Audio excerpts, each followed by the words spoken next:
The MLB Gambling Podcast on the Sports Gambling Podcast Network is brought to you by Fantasy. They have a brand new deal for new customers. Play just $5, $50 in bonus funds when you use the promo code MLB SGPN.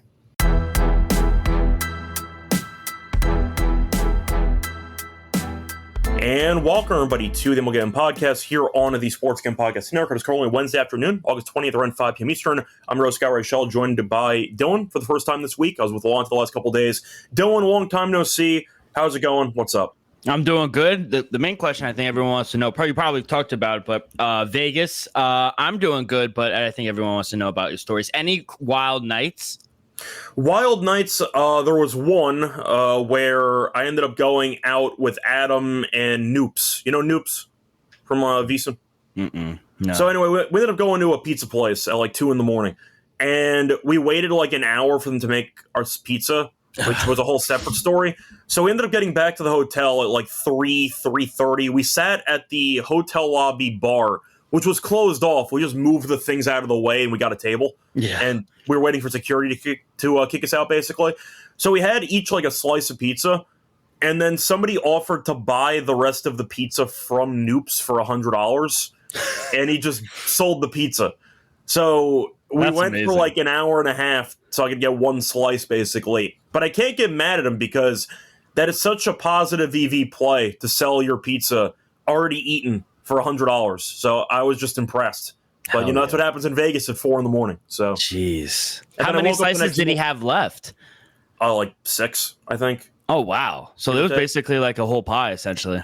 Yeah. But all I know is that after that, I did a prop show with Adam the following morning. So it was fun. Were you I got a couple hours hungover? of sleep. No, I don't really get hungover that much. I feel like I handle my liquor pretty well. It's because you had margaritas and not screwdrivers. Yeah, something like that. But I mix and match. Because when you go to dinner, people ordering wine, even though I'm not a wine drinker, but of course, if they're going to pour you a glass, you're not going to say no to the free wine. So I had wine, I was mixing with tequila, I was mixing with vodka, I was mixing everything, and I was still fine. So I walked back to my room, about a 12-minute walk by myself at like 4 in the morning. So yeah, not the safest idea, but I got through, so it didn't matter. But you'll be fine. It's safe in Vegas, I hear.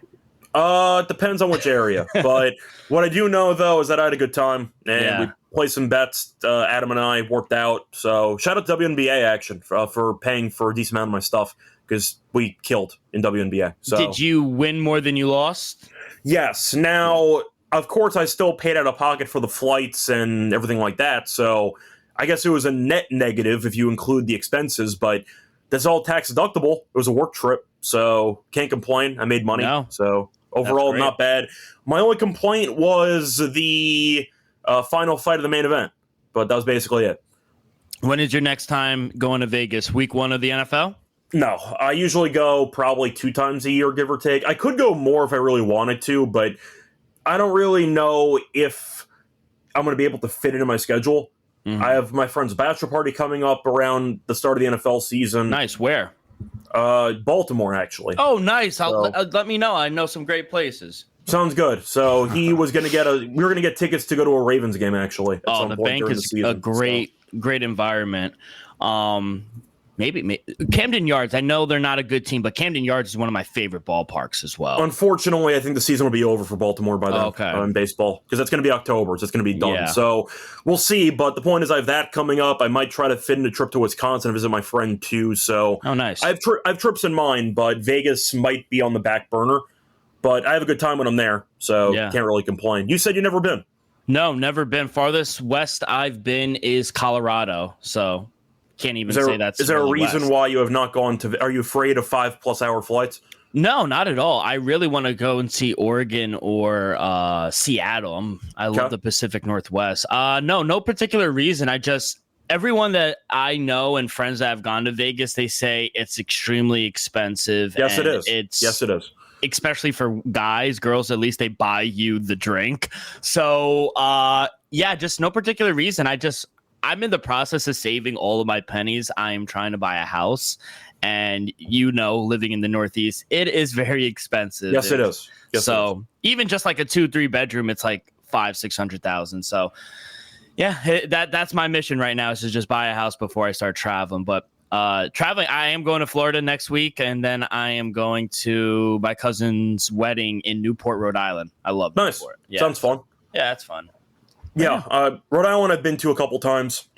It's definitely nice. Florida I go to almost every year. Yeah. Because I got family down there. So. By the way, hurricane didn't hit, right, by you? No. No, same. I think it rained a bit, but I don't think it was. I mean, I still have power. I'm still here. So, are you at mom's, or your roommates still have COVID? My roommate's fine right now, but my mother was going to be having some type of big barbecue thing. So staying for the food, smart. Of course. Yeah. I mean, come on. It's on amateur hour over here. No. You get offered a barbecue, you're not going to turn it down. Absolutely not. No. But either way, point is, I didn't really notice anything weather related. It's been raining, but I haven't seen any type of extreme weather situations. I think on a positive note, did you watch your Yankees last night? All those home runs? I did. There was a rain delay without any rain to start the game, and then the Yankees hit 3 home runs in the first inning, finished with 9. So, yeah, 3 separate guys at 2 home runs. It's insane. I mean, I woke up and I think they had 9 home runs. It was insane. I think in MLB history, there have only been 3 games where a team had back-to-back-to-back home runs in the first inning, 4+ through 2 innings, 5+ through 5 home runs plus of the opposing starter, and 6+ through the game. All were the Yankees in 2025. They did it in March, April, and now in August. So kind of crazy. Honestly. Yeah, I know the all-time record for home runs in a game was 10. I want to say by Toronto back in 1990, but it's the second most, tied for the second most all-time in a game. So Yankees have been doing well lately, and Toronto lost today. So I'll see if the Yankees can gain a potential another half game here on Wednesday. But either way, before we get into the games for Thursday, a reminder that you could also check out the Sports Gambling Podcast giveaway, because you're giving away $1,000 Circa NFL Future Bet with their phrase that pays. Submit the phrase now at sportsgambling.com/phrase to once again get a chance to win a $1,000 NFL Circa Future Bet. Anyway, moving on to the actual games on the Thursday card, starting off with the game between the A's and the Twins. For this one, we have Perkins against We Don't Know. However, we have lines on the game. We Don't Know is actually favored by -116. We look at the A's being -102. For the over-under, I see 9.5. Now, the A's offensively have been good lately, and you're looking at Minnesota, of course, who traded away the entire team. But you're looking at the A's, and right now they have won, 6 of their last 9? And they did win the game yesterday, so nice job by them. For the Twins, 9 games under. They are over at home, but they have lost 4 of their last 5. Perkins this season has been okay, 2-2, 4.28 ERA. I'll go with the A's anyway. In reality, I think whoever is the pitcher for the Twins, I think Perkins can hold his own, and I like the offense more for the A's. So give me the A's at basically even money. I think the wrong team's favored. Give me the A's in this one. Yeah, I think it might be Jose Urena for the Twins. And yeah, I definitely like Perkins more than Urena. I was just going to say, yeah. Give me the plus money with the A's. I think Jack Perkins is actually someone you really want to back on the road. Not so much at home. He's only given up 4 runs in 17 innings. Batter's only hitting 123 off of him on the road as well, which you like to see. And I think Twins are just struggling offensively in general. They're just 3-7 straight up in their last 10.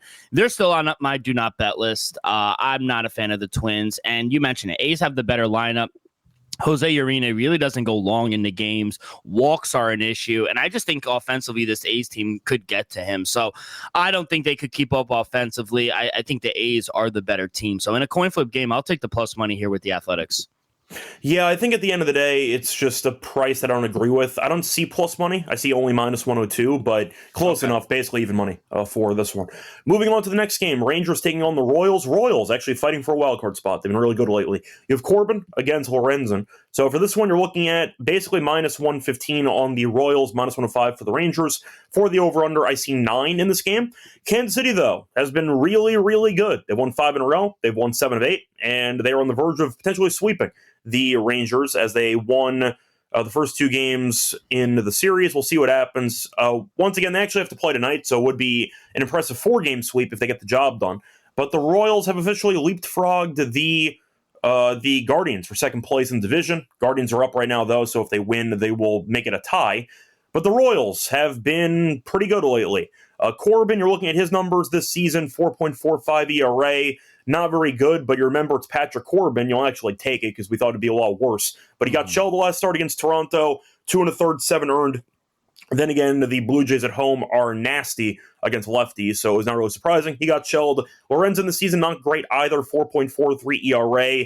But the last 2 starts, he's gone 11 innings, giving up no runs. So I question why this line is so close.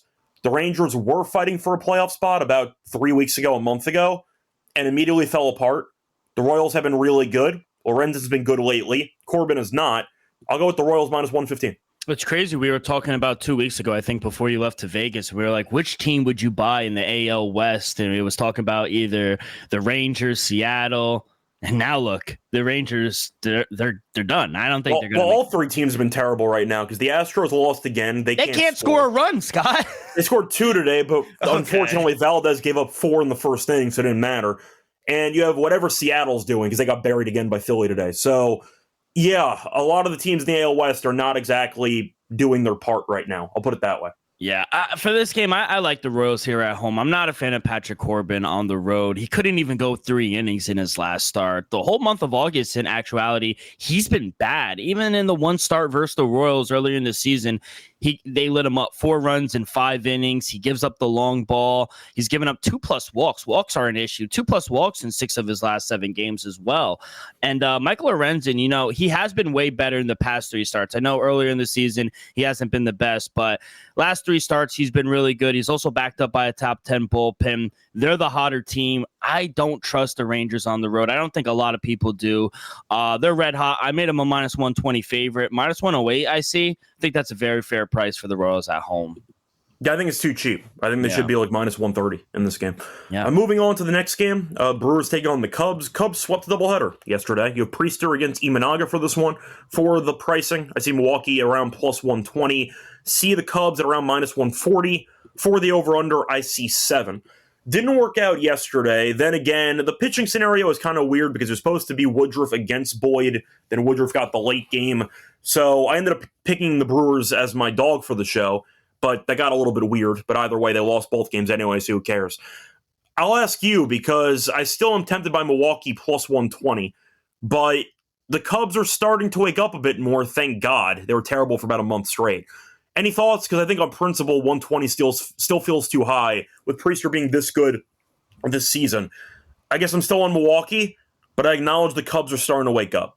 Yeah, I only made the Cubs a minus 130 favorite, so it's like right in that middle gray area where I really don't want to take a side. I got burned the past few days taking the Brewers at plus money. I like both pitchers here. My total came out to a flat 7. I would take. It came out at my number. I would take the under. I think Imanaga has been great at home for the Cubs this season. 3-1 straight up. Batter's only hitting 191 off of him. And in his 2 start versus the Brewers, he wasn't bad at all. He doesn't really walk batters. He gives the Cubs some length. And to be honest, offensively for the Cubs, they're winning, but I don't think they're scoring a bunch of runs either. So. And you got Quinn Priester on the other side. He's been better on the road than at home, actually. 5-1 straight up, 3.25 ERA.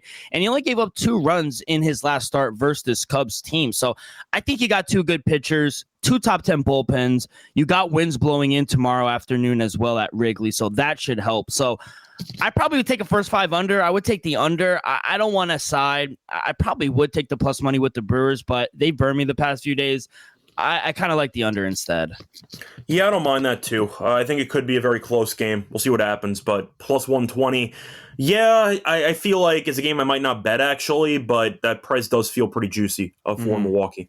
Before we get into the next game on the card, a reminder that brought to you by our sponsor, which is MyBookie.ag, because you can use them to bet on baseball, WNBA, tennis, golf, and of course football futures. You can also use them at a ton of locations. Use crypto for deposits and payouts, and when you sign up with your a new account, use the promo code SGPN to get a 100% bet back bonus up to $500. Terms and conditions apply. MyBookie.ag, promo code SGPN. We're also about to our rhythm because they have been really good for football in the past, both college and for the NFL. For NFL actual numbers here, they were really good at player props for particular players. Josh Allen, 15-8 on his passing props, 23% ROI. For Tyreek Hill, 13-5 on his props.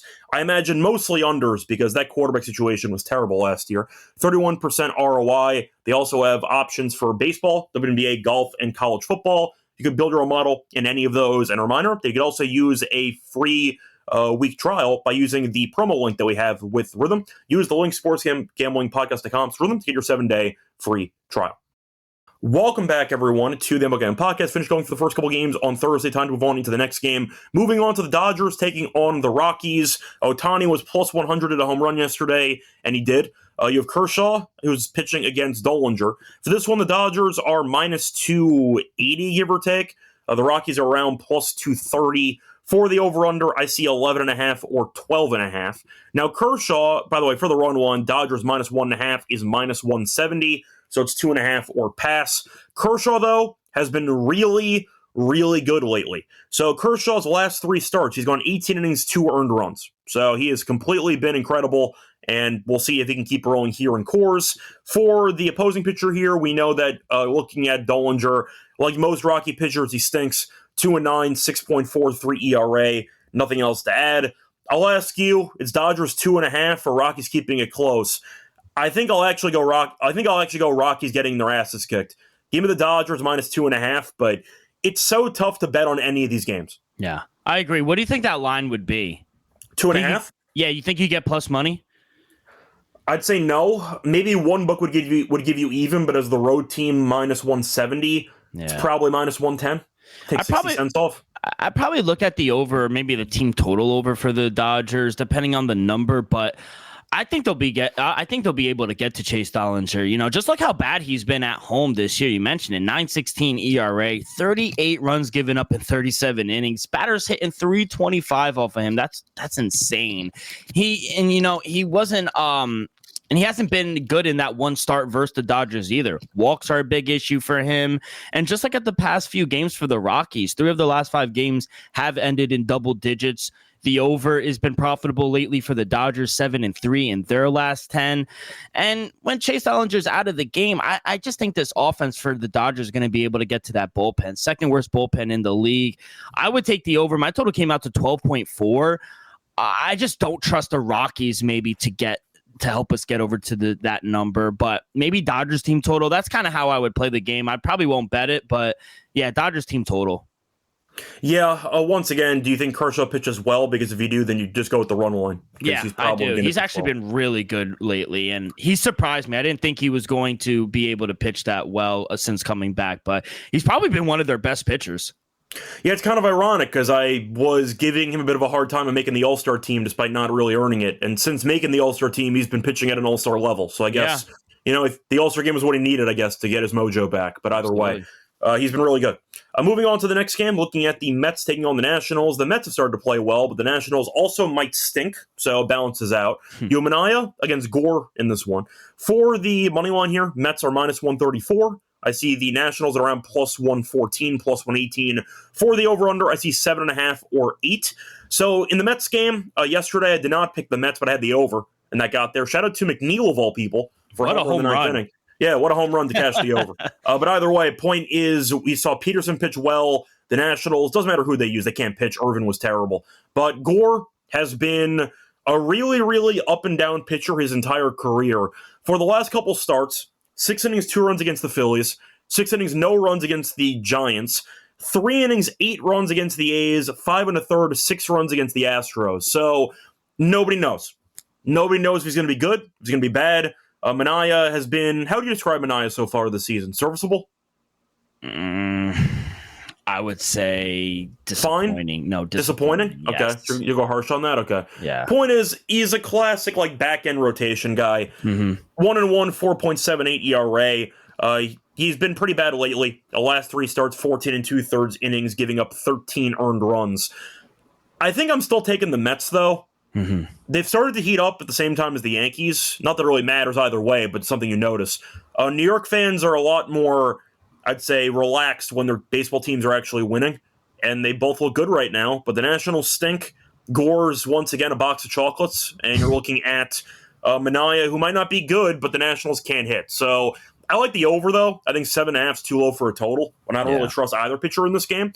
But I think the Mets can do enough to win the game, and I think the price is cheap for a team that's objectively better than the bottom feeder in the division. Give me the Mets at minus 134. Yeah, I went to the game last week, and it was fireworks night and Beatles night. A couple things. Are you a Beatles guy? Yes.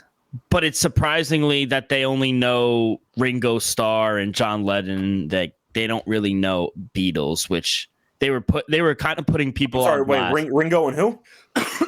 John Lennon.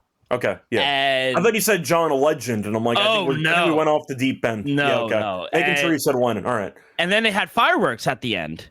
They lost. Do you think I stayed? No. I left immediately. You would have stayed if there was a Jose Iglesias concert. Oh, absolutely. Just saying. That the Jose Iglesias song, "Oh My," was the reason why we got so far last year. Honestly, I'm not gonna disagree with you. It might have been the source of Vientos and Alvarez's power last year. Who knows? But either way, I've never been a big Beatles guy, but I respect them. It's just not my, it's not really hard enough for me. I'll put it that way. Sean and I actually pitched the game I went to, and I don't know. He was so good last year that I think I have this in my head how good he could be. And since coming off that injury this season, he just hasn't lived up to the contract. And I mean, I did make the Mets minus 150, so I see minus 134 out there. I thought he would be good, but Sean Manaea has given up 4+ runs in, I think, 3 straight as well. He gives up the long ball, gave it up in the first inning, even to Mitch Gardner, hit a long ball off of him. Cal Raleigh hit a home run, which was cool to see. I do like the over as well. I made my total 8.4. Mackenzie Gore, he hasn't looked good either. I think the over is the play. You got to fade both pitchers here. And honestly, the Mets offense has picked up. Yes, they are playing the Nationals, who are cans, but still counts. It still counts. They put up 3+ runs in 5 straight games. The over has been profitable in Washington as well this season, 32-29 on the year. So yeah, like I said, my over came out to 8.4. I think 8 is a little too low here. So yeah, I like the over. Yeah, moving on to the next game, Giants taking on the Padres. For this one, you have Verlander against Cease. So for this one, Padres are about minus 170. Giants are around plus 150. For the over-under, I see 8. So I had San Diego run one yesterday as my lock, and I saw an immediate solo home run to lead off the game. Then the Giants never scored again, so it worked out. Pivetta was good, and once again, Tang is really, really bad. But either way, point is the Padres run line here is plus 115. Giants plus 1.5, minus 138. I think do I want the over in this game at 8? Because I want to quickly see the form that Verlander's in, because he's 1-9 this season. He's actually been pretty good in most of his last couple of starts. He got shelled by the Nationals at home, 5 innings, 11 hits, and 5 earned. But 7 innings, no runs against the Rays. 5 innings, no earned against the Pirates. 5 innings, 1 run against the Pirates. 5 innings and no runs against the Braves as well. So he's actually allowed less than 2 earned in 4 of his last 5. The problem is the Giants have lost 4 in a row, so even when he pitches well, they can't score. I think Cease stinks. I've been very anti-Cease for a long time. He hasn't been better at home. Last 2 starts, 9 1/3, 7 runs, 5 earned, so not really doing it for me. Giants first 5, maybe. I think Verlander can actually go well here. He's been good. I mean, the 1-9 record makes you think that he's been god-awful all season, but he's been decent the last month.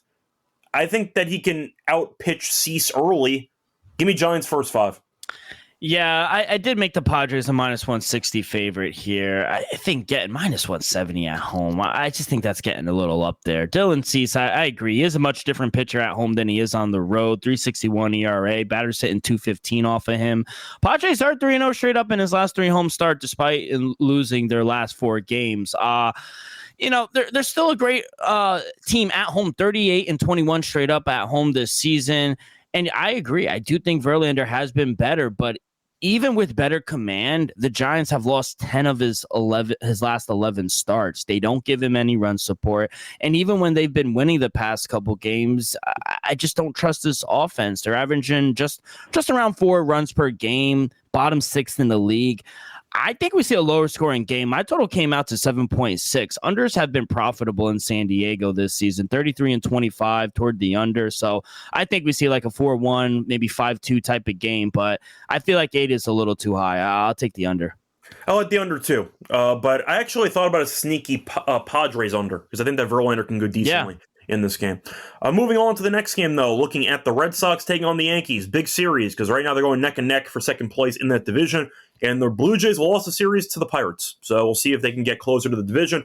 Red Sox, though, falling apart. They stranded the bases loaded, what was it, 3 times yesterday? 4 times yesterday? I forgot, but it was ugly. They left 13 guys on base last. Sounds right. Terrible loss to Baltimore yesterday. Even though you had a Lowe who hit the game-tying home run the 9th, they blew it in extras anyway. Yankees, though, you said earlier, had 9 home runs yesterday, and they're so far looking good against the Rays. Giolito, though, goes against Heel. For this one, you're looking at the Red Sox, who are dogs in this game. They're about plus 118. See the Yankees at around minus 138. I do see a minus 120, though. You can shop around, find a decent price. For the over-under in this one, I see 8.5. Yankees, though, have been good. Red Sox, despite being 9 over, are 7 under on the road. Giolito, though, has quietly been quite good so far this season, and he has allowed less than 2 earned runs in 3 of his last 4. I'll ask you, though, based on current form, this line feels pretty cheap for me, for the Yankees. Mm-hmm. Any thoughts? Because 120, I said there was 138, there was a 120 out there. 120 is not going to stand. If you want the Yankees, take that 120 on Caesars. I'll go with the Yankees. Yeah, the price does seem a little small. I did make the Yankees a minus 130 favorite, so I do think, and I agree. I think if you're going to take the Yankees, got to take them now. I don't think the 120 stands. But who do we trust more, Luis Gil or Lucas Giolito? I personally trust Giolito more, especially on the road. He's been better on the road to back than in Boston. 4-1 straight up, 3.47 ERA. Batter's only hitting 211 off of him. And I guess you could say Lewis has been better, but I just don't think he's faced a lineup with the potential like the Red Sox. 3 starts, small sample size, but still, I think Boston will be able to get to him. And not to mention, Giolito's been back. He's backed up by a top 3 bullpen. I know the offense hasn't been the best, but I also think we see a lower scoring game. I actually like the under more than I like any side. My total came out to 8.2, so I see 8.5s out there at minus 120. I think it's juiced for a reason. So you also have, it's going to be a windy night in New York, 13-mile-an-hour winds blowing in. So I like the Yankees. I think they win a lower scoring game. They are the hotter team, but I probably would take the under, if anything. Yeah, I do think the under is intriguing because the Red Sox right now can't hit. So if you want to go for that angle, there's a chance the Red Sox just no-show the game and they drag the total down by themselves. Yes, I understand the Red Sox can always frustrate the Yankees. Most division games can be tricky at times. Yeah. But Boston has been such a streaky team all season. They're basically like the Reds, except they go in reverse. Like the Reds are slumping when the Red Sox are good. Then the Reds are good and the Red Sox are bad. And that's what we're getting right now. But the Red Sox have just forgotten how to hit, so I can't really back them at this point in time. I'll go with the Yankees, who've been in good form lately, at a good price. Moving on to the Astros taking on the Orioles. Speaking of teams that can't hit, Houston's doing whatever the hell they're doing. It's not going well. But the Tigers won again on Wednesday handily. That game was over quickly because we know Houston can't score, and they gave up 4 runs immediately in the game. You have Jason Alexander, who's pitching against Young. Young's first start since the almost perfect game that he had last time out. For this one, though, Baltimore did give Boston some problems over the last few days. For the pricing, Houston's around minus 110. Baltimore's minus 110 as well. For the over-under, I see 9 in this game. I'm going to go under in this game. Not really because I'm a big fan of Alexander or Young. I know Young had a great start last time. He was really bad before that. I don't know if it's an official fade spot for Young because he didn't actually get the perfect game. So I don't know if it really checks that box. But the point is, I don't really trust either offense. Baltimore's been getting by because Boston can't hit, and Houston really can hit in this game. I'll go under. I think 9 at minus 102 on DraftKings is a great price on the under. I'll keep taking unders until Houston hits. So give me the under in the game. Yeah, I thought this one was probably the most difficult to handicap. I really don't want to back either side, to be honest. Even though Jason Alexander has been decent on the road, their offense is broken. 3 straight games with 0 runs. I know they scored 2 today, but it's very concerning, especially coming down late into the season.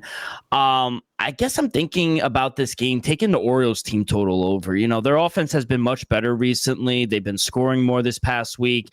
And if there is a game to start scoring for the Astros, maybe it is Brandon Young. I know he almost had that perfect game against the Astros last time out, but this is a great revenge spot if you do look at something like that. I think he's been terrible at home. He has an 8.10 ERA.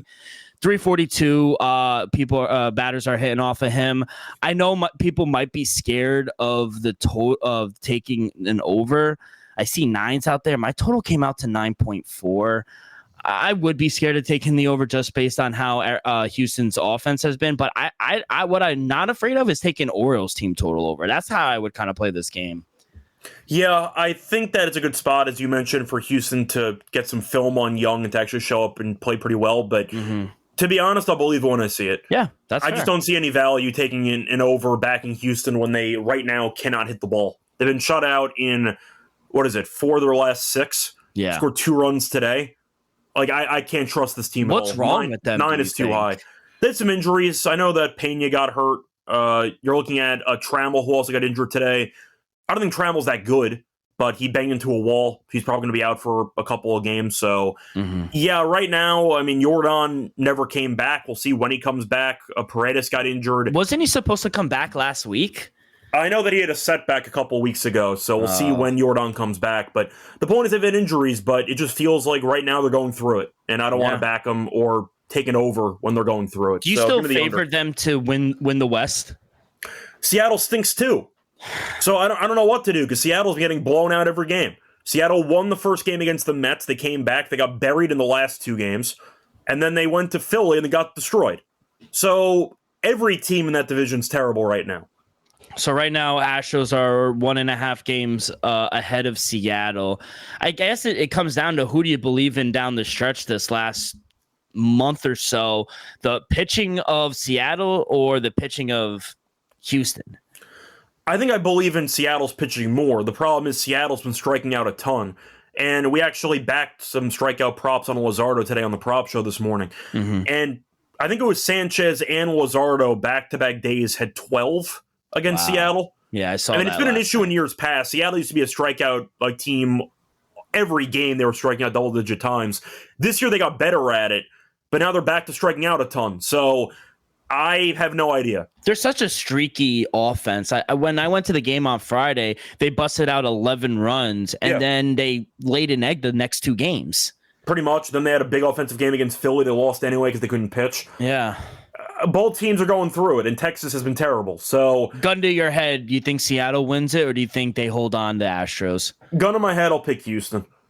At the end of the day, when was the last time Seattle won this division? That's a good question. I'll look it up for you. Because they made the playoffs a couple years ago, but that was a wild card spot. I have to imagine it was back when Ichiro was around. 2001. Yeah.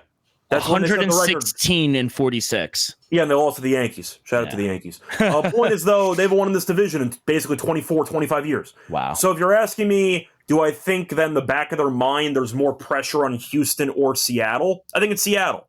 Because Houston's been in the playoffs before. They have a lot of experience. And the fact is they know that most years when they're in the division race, they usually win. Seattle hasn't won this division in a long time. You could argue that a lot of people on Seattle's roster might not be that familiar with winning divisions. I know that Arozarena has with Tampa, but you know what I'm trying to say.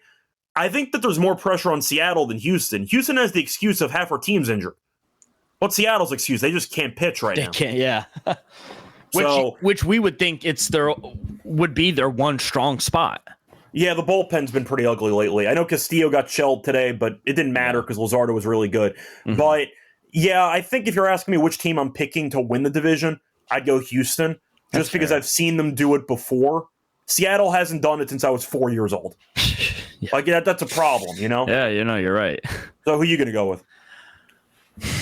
I told you in the beginning of the show, I got a soft spot for the Pacific Northwest. I want to see Seattle win. I think but Seattle's you can argue the better team right now on paper, but I mean, I just don't know if they're mentally tough enough to actually pull it off. I agree, and I just don't think they have people on their roster that know how to win a division, to your point. So I think that was a great point. I like you said, just looking on paper, it looks like Seattle has the better team, but they can't put it together. They just can't. So I would agree. I would take Houston. I think they'll figure it out as well offensively. For the record, I'm not really scared of any of these teams in the playoffs. No. Even as a Yankees fan, I know that people are saying, oh, Houston, they might beat you. I understand baseball, it works out where if a team gets hot, they get hot. But looking at these teams play on a daily basis, none of these teams, I think, are serious threats to contend for anything. I know our show put together a collage of all kind of handicappers on the network on who's their pick to win the World Series. And I think around... That was last year. I don't think that was this year. Oh, okay. You remember, everyone picked Seattle. I did not pick Seattle. No. Mal did. Mal did. I think I did as well. I know... What did I have? I had two teams that made the playoffs. I think I had Atlanta against Baltimore, and they both lost immediately, but they were at least both in the playoffs, which counts. But I wasn't close. Well... I mean, there's really no right answer because you go Dodgers, everyone goes, "Oh, what do you like it? Just a pick homer." Pick all the chalk. Dodgers, Yankees. Wow, there's no right answer. It's like, all right, whatever. But whatever. A winner's a winner. No winner's a winner. But either way, this year we didn't do that. So I don't actually remember who my preseason pick was. I think I picked the Dodgers again. I think I picked which I do not feel good about, but that's what I have. The Mets, which I don't feel good about. Yeah. Well, either way, maybe not. They'll get in, so we'll see what happens. Where are they at right now? They're like a game back of Cincinnati. I don't know, honestly. I could check. I think they're like a game back of Cincinnati. So real quick, they are we're a game above Cincinnati. Oh, okay, cool. Yeah, I didn't realize you were ahead of Cincinnati. Congratulations. We'll see if you can hold on. Either way. Largest payroll, and we're in the wild card spot. Would you look at that? Still counts. It still counts. But no one's afraid of us. Just like what you were saying with Houston and Seattle. No one's afraid of the Mets.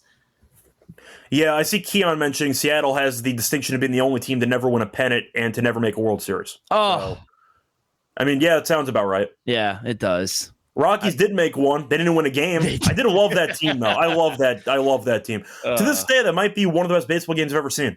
Wow. The NL playoff game against the Padres in 2007, right? Yeah, that was the Matt Holliday slide game where he never touched home plate. That's probably up there in my inner circle of best baseball games I've ever seen. And I've seen a couple of really good ones. Of course, you had the Cubs and Indians Game 7 World Series. The rain delay, though, kind of sabotaged the momentum on that one. It did. But the Padres scored 2 in the top of the inning, and the Rockies scored 3 in the bottom, and it was just absolute chaos. I loved that team. And then the Red Sox showed up and buried them in 4 innings. I was just going to say, yes, the Colorado team was fun to watch, but that Red Sox team was a wagon in 2000. People were arguing that Colorado was so good or so hot that they shot themselves in the foot because they had such a long layoff before the World Series. Yeah. Remember that? Yeah. So that was the thing. That's fair. I'm trying to remember, I think Helton was still there. They, of course, still had Tulowitzki. Mm-hmm. That Holiday. I was a fan of that team.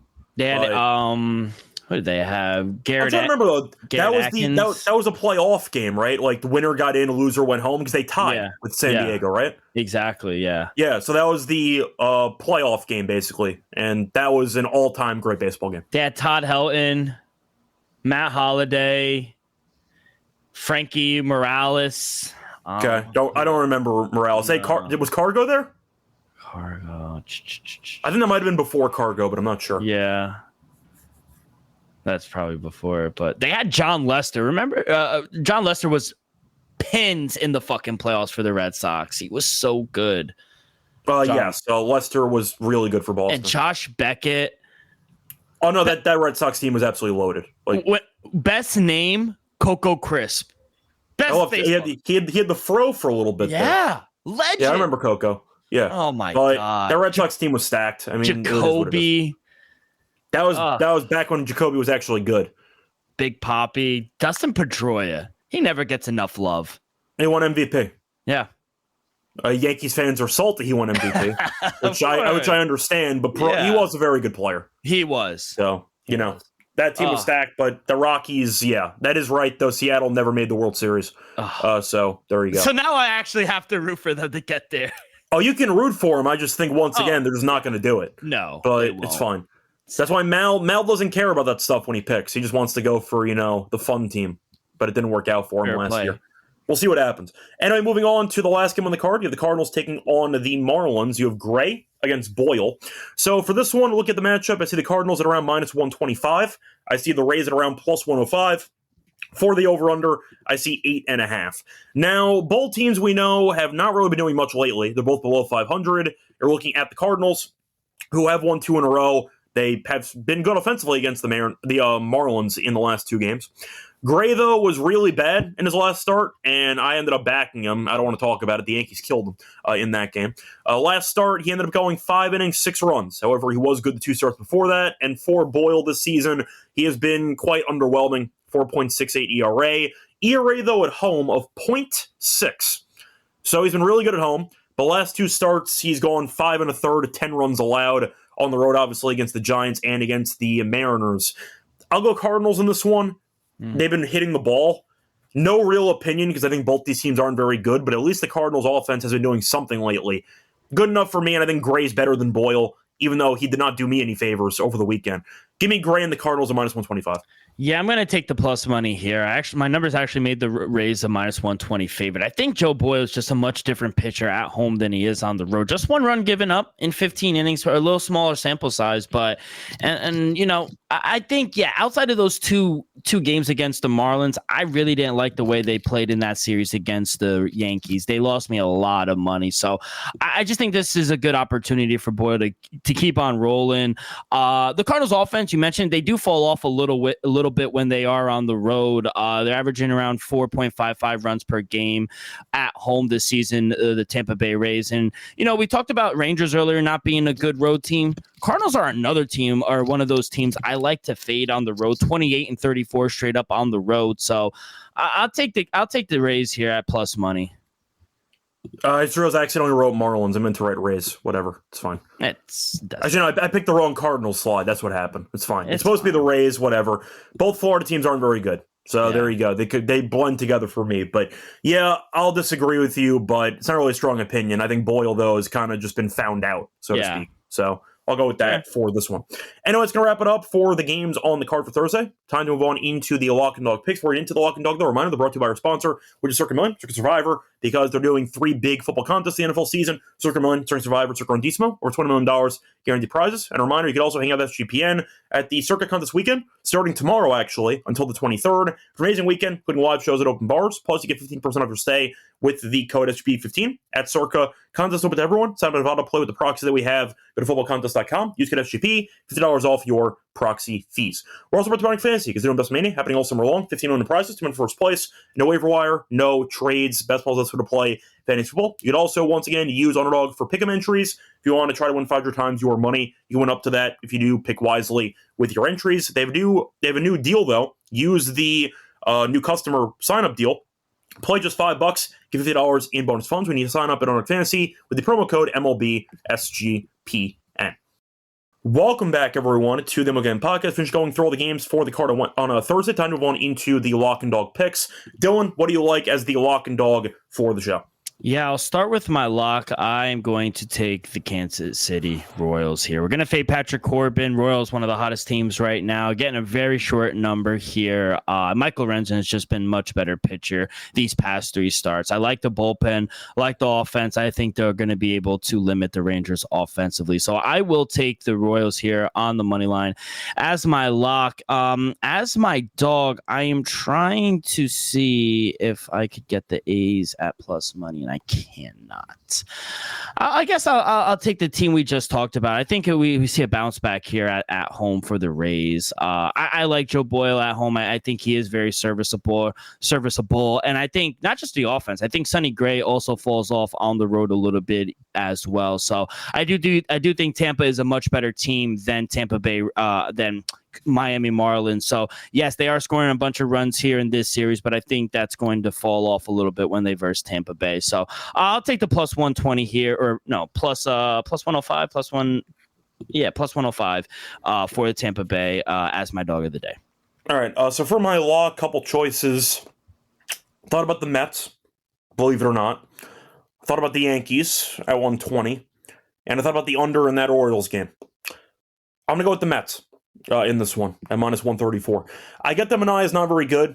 I'm aware of it, but Gore, we know, can be very streaky. The Nationals, we know, are objectively a bottom 4 team in the league. The Mets offense, though, has been waking up, so I think that can carry over into this one. Big series for the Mets, because when you're fighting for a wild card spot and you have a bottom feeder on your schedule, you got to take care of business, and the Mets have won 3 straight. They've scored 7+ in Right now, 3 of their last 4 games, so the offense has been good lately. Think that they can get to Gore, and we know that bullpen's really bad for, well, both teams, but the Nationals especially. Give me the Mets at minus 134. Think the line's too cheap when you're looking at how much better the Mets are than the Nationals. So I think the price is too cheap on FanDuel. Give me the Mets minus 134, the money line, as my lock. For my dog, I don't know if I actually have a price on it, but I'm quickly looking to see if I could find a potential price, because I actually think Verlander can go decently in this game, and I think the first 5 could be intriguing. It's a very sneaky play, a dangerous play, because once again, the Giants aren't very good, but Verlander's been great, and we all know how anti-Cease I actually am. So I don't see a line on it, but whenever it comes out, give me the Giants' first 5 money line in this game. Should be a good price. Verlander, though, has been solid. I think Cease, as I mentioned many times, is a guy who can easily get shelled. Might be a low-scoring game, but I think Verlander can do his part. Give me the Giants' first 5 money line as my dog for the show. Anyway, Dylan, it's going to wrap it up. Anything else you want to add? No, we'll be back, I think, me and you tomorrow. I think Mal's still on vacation. He's in Turkey. Did you tell him to get you anything? I did not. I never assume where Mal is. No, me either, honestly. He always says he's in Newcastle, but he told me he's going to Turkey. Mal can say I'm in this place. You message him, and he's like, "No, that was me 5 hours ago. Now I'm here." I'm like, "All right, well, I don't know where you are ever." I told him to get me something from Turkey. So I said, be safe out there too. It's getting closer to the Middle East. So he has no idea. He said, I didn't check any news. I said, well, it sounds very on brand for Mal. Very on brand. It did not surprise me, but hopefully he's having a good time. And I think, me and you are back tomorrow. So good luck on all your plays. Trying to think of what I know about Turkey.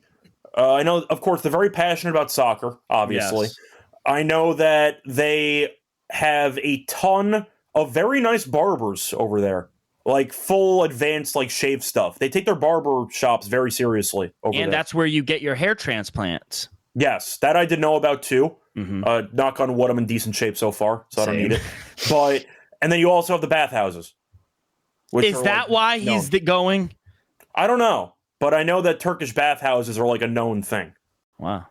But I do know for the sake of like grooming purposes, they're into bathhouses, they're into barbershop like stuff. It's very, very, I'd say, interesting. That type of culture, I'll say. I'm not against it. I like going to a good barber, but they have a lot of. I agree. I don't know if there's a better term than what I'm saying, but it's like very, very high end barber stuff over in Turkey. The only thing I know about, obviously, Istanbul. And you mentioned hair transplants. They're very into like hair and like body maintenance stuff. The only thing I know, Santa Claus was born in Turkey. I mean, it's really? Saint Nicholas, also known as Santa Claus. He was born in a small city in Turkey. I think it was called Perata. And then he became a bishop, and then he just traveled along the Mediterranean. But yeah, he was born in Saint Nicholas was born in Turkey. That's the only thing I fucking know. I never went to Turkey, but I saw Taken 2, which took place in Turkey. Is that close enough? Yeah, that great movie, by the way. Oh, that's a debate. That was not a very good movie. What? What's his name?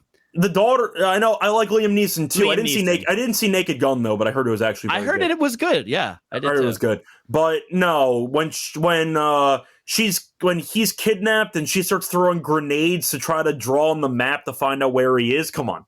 You know what I'm talking about? Come on. It's ridiculous. She's drawing like on a Sharpie circles on the map, throwing grenades, trying to generate noise. My thing is, when a movie is that bad, it's that funny and good to me. I don't think I ever saw Taken 3. I think 2 was so bad I skipped 3. Yeah, it was it. You only needed 2. You only needed 1. Yeah, that's fair. It turned into a terrorist revenge plot. I'm like, no, he got the daughter back. I'm fine with there just being 1. Like, and you knew he was always going to find his daughter. You just knew. Much. It was so predictable. Spoiler, the terrorist killed a bunch of his family. And I'm like, I just wanted the daughter back. What are we doing? That's it. Like, why are we having this full thing going on? Whatever. But either way, that's one thing I do know about Istanbul is that was where Liam Neeson was in Taken 2. So there you go. Nice. Anyway, Openy, that's going to wrap it up for the show. We're back once again tomorrow, and we'll be back for the prop show on Friday morning. Until next time, find me on Twitter with Radio. Find him on Twitter at RockWith2Ks24. Until next time, good luck to all of you and all of your bets. Bye, everyone.